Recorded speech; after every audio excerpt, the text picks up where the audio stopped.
Hello, good afternoon, everybody. Today we are going to discuss about internal auditing. This internal auditing is related to the auditing of this quality system and it is not related with any financial activities. So it is a verification of activities related to ISO system, ISO 9000, ISO 14000, occupational health and safety management system. So, first of all, let us see what is internal audit. Internal audit is the activity wherein we are verifying activities set by us, that is, documented by us, to ensure that whether we are carrying out the activities as per documented procedures or not, or whether there are any lapses in implementation that we have to verify and we have to take immediate corrective preventive action to remove any non-conformances. So that is the purpose of conducting internal audit, to verify whether activities are implemented as per documented practices or not. Let us see what are the procedure and requirements for conducting internal audit. So we are talking here about internal audit. It implies to all types of system, or it covers all types of management system like environmental management system, quality management system, occupational health and safety management system, food safety management system. So it covers everything. It is a general requirements and applicable to all types of a management system. First, after we've seen the purpose of the management system, we'll just discuss what are the basic requirements of this internal auditing. First is, you must have a team of trained internal auditors. The internal auditors must be aware about their day-to-day activities, about the activities of these organizations and requirements of the customer. They should be given training about how to conduct audit, how to prepare documents of the internal audit, that is, how to prepare audit observation sheet, how to prepare non-conformance report, how to raise non-conformities, how to suggest corrective preventive action and verification of the action. So the internal audit should be aware of all these things. That is the first requirement. Another requirement of auditor is he should have good communication skill, both a written and spoken communication. So he should be able to prepare documents in international language or in the language whatever is required for this international standards or your customer. So third one, the internal auditor should be a good coordinator and organizer. So this is a brief about qualities of internal auditor.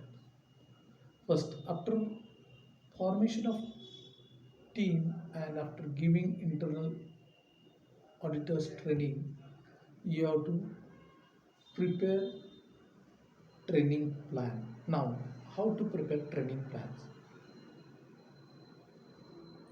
Before that preparation of training plan, you have to decide frequency of internal auditing. For this, for deciding frequency of internal audit, you have to consider the activities and its criticality involved in the activities and its impact on the quality of the end product. So based on the criticality of the activities, you have to decide the frequency of this audit for this particular department or the particular area. The frequency of each department maybe is the same or maybe varies, as we have discussed, depending on this criticality of this activities. After deciding the frequency, based on the frequency decided, you have to prepare audit plan and audit schedule. The audit schedule should be informed to all auditors and auditees, that is to all department. How to plan this audit? Based on the volume of this activities involved in the department, you have to allow some particular time, maybe 1 hour, 2 hours, and preparation of reports. The most important thing is audit should be carried out cross functionally. That is, the person who is carrying out the audit should not be responsible for the activities which is being audited, or he should conduct audit of the another department in order to avoid this bias.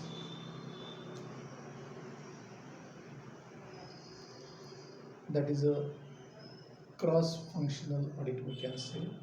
The second thing is, based on the frequency, audit should be communicated to all person, and as per audit schedule you have to carry out this activities. Management representative is the coordinator for carrying out all this activity. He has to prepare audit plan and audit schedule and inform all these auditors and auditees about the time and date of this audit. So first let us see about who is the auditor. Auditor is the person who is verifying this activities of the department. He is the auditor, and audit is whose activities are being audited. So this is about auditor and auditee. As per audit schedule, you have to carry out the audit. The second important thing is audit should be based on sampling basis. You need not verify each and every document and records of this department. So you have to collect at random some reports, 2-3 reports, and based on that you have to prepare audit observation sheet. So for audit observation sheet, you have to write all this observation, whatever you have observed or whatever evidence is provided by the auditee, that need to be recorded on this audit observation sheet. So audit observation sheet includes both positive observation and negative observation. For example, the positive observation may be the quality system procedures of this department is prepared considering the requirements of the standards. Or second positive observation will be the calibration of this particular instrument is carried out as per the frequency defined and as per the calibration plan. That is the negative observation may be, or you can say the non-conformance may be, the production plan is not prepared as per the schedule received by the customer for the month of May. So these are the some positive or and negative observation that need to be recorded. Once you complete all these activities, for this you may refer the checklist. The checklist should be based on the requirements of the standards and activities involved in this department.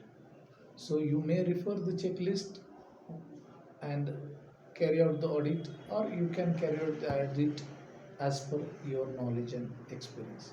So once this observation sheet is completed, For each and every negative observation, you have to prepare a non-conformance report.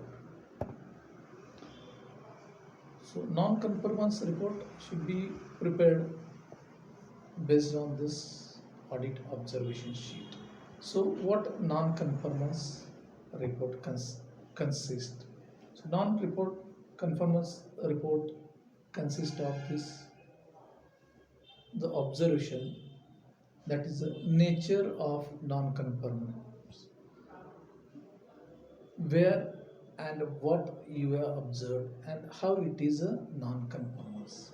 Non-conformance is unfulfillment of specified requirement. That is, audit is not carried out as per frequency. That is non-conformance, because the frequency mentioned is suppose 3 months and audit is not carried out after every 3 months. It is non-conformance. Or the calibration frequency is 6 months and the calibration is not carried out after 6 months, then it is non-conformance. The non-conformance statement you have to write that the audit or this calibration of micrometer is not carried out as per the frequency given in this calibration schedule. So this is a statement of non-conformity. So after non-conformity, again you have to discuss, the auditor and the auditee discuss for this correction and the corrective action to be taken on this non-conformance report. That corrective action and correction. Correction is the immediate action or the containment action that need to be carried out by the auditee, and corrective action is the action taken to prevent existing non-conformance. So correction and corrective action need to be documented on non-conformance report. Once the corrections and corrective actions are recorded, the auditee and auditor need to decide the action plan to close this non-conformances. So again, the action plan or the target date for the completion of non-conformance is depend on the severity of the non-conformance and the probable time required to closure the non-conformance. So after non-conformance documentation, you have to record, you have to indicate the tentative date for closure of non-conformance. So this is a completion of or partial completion of this non-conformance report.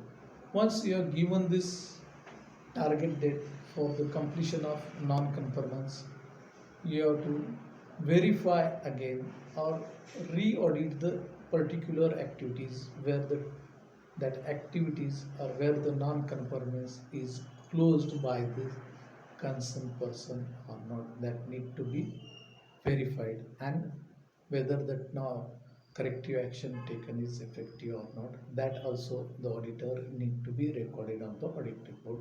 So this completes all this non-conformance.